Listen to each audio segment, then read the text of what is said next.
todos. Eu sou Tiago Chinendela Henrique, estudante do Bacharelado Interdisciplinar em Humanidades pela Universidade da Integração Internacional da Lusofonia Afro-Brasileira. Nós vamos fazer a apresentação de um trabalho na semana universitária, um resumo simples, e o trabalho é composto por 3 integrantes. Eu, Tiago Chinendela, como bem referi, estudante de Humanidades; Romano Lopes Imbali, estudante do curso de Ciências Biológicas; e tivemos então a orientação da professora Natália Cabanilas. O nosso trabalho tem como tema direito costumeiro versus direito positivo na Guiné-Bissau, e faremos uma análise sobre o casamento e a herança. Mas antes de entrar propriamente na discussão das duas questões que nos cingemos a abordagem do nosso trabalho, eu gostava de conceituar então um pouco sobre o que é direito costumeiro e direito positivo. Ora, o direito costumeiro é um conjunto de normas tradicionais não escritas e não codificadas, criadas pelo povo num contexto socio-histórico. E já o direito positivo é aquele que regulamenta as ações humanas aplicando preceitos normativos codificados que determinam o que é normal e o que é anormal dentro do comportamento da sociedade em que exerce alguma influência. Ora, é historicamente sabido que a Guiné-Bissau, assim como o Brasil, Moçambique, Angola e entre outros, foi durante muito tempo colônia de Portugal. Pois, antes da chegada dos portugueses, a atual República da Guiné-Bissau era composta por povos que se organizavam em tribos ou etnias que tinham diferentes estruturas de organização social baseadas nos seus hábitos e costumes, que hoje chamamos de direito consuetudinário, nesse caso as suas tradições. Pois, a introdução do direito positivo dentro do panorama da Guiné-Bissau, então da sociedade guinense, mudou o paradigma da organização social. O direito costumeiro, então as normas de costume, os hábitos e costumes foram subalternizados e deixaram de ser a fonte primária de leis dentro da Guiné-Bissau. E essa introdução, ou então essa hegemonia do direito positivo, acabou trazendo um conjunto de conflitos dentro da sociedade guinense. E dentre estes conflitos ou incompatibilidades que trouxeram o direito positivo, nós então procuraremos falar um pouco sobre a questão do casamento e a herança. No caso do casamento em si,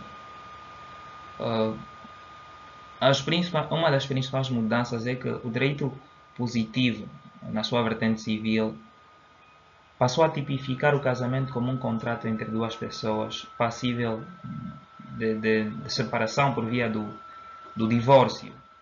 Diferente, por exemplo, do casamento tradicional, que é uma ligação afetiva e efetiva entre duas famílias, que em casos não permite a questão do divórcio, porque a ligação é entre as famílias.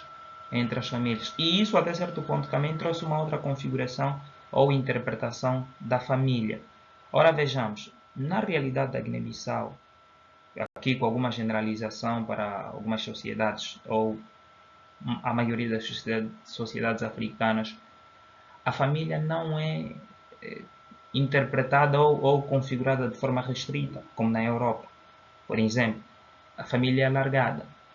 E com a introdução do direito positivo, infelizmente essa concepção da Europa de família acabou vindo para a Guiné-Bissau.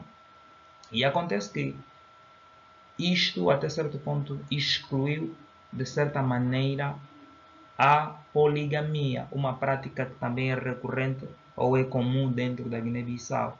E vejamos que com a exclusão da poligamia, aquelas mulheres que estavam na condição de relação secundária ou então parceiras secundárias, elas acabam numa situação de vulnerabilidade, porque o direito positivo lhes põe à margem da lei. Elas ficam ilegais. Ficam ilegais. E isto, até certo ponto, acaba desestruturando e criando inúmeros conflitos dentro das famílias. A outra questão que também nós trouxemos para a discussão é a questão de sucessão, ou seja, o direito de sucessão e a questão da herança. Vejamos, dentro das tribos ou das etnias da Guiné-Bissau, há diferentes formas para resolver essas questões, mas o direito positivo acabou não considerando ou acabou não observando as diferentes formas de resolução dessas questões dos diferentes grupos ou etnias da Guiné-Bissau. Por quê? Porque um dos principais elementos para considerar se alguém vai ser sucessor ou vai merecer alguma herança dentro do direito positivo são as questões genéticas.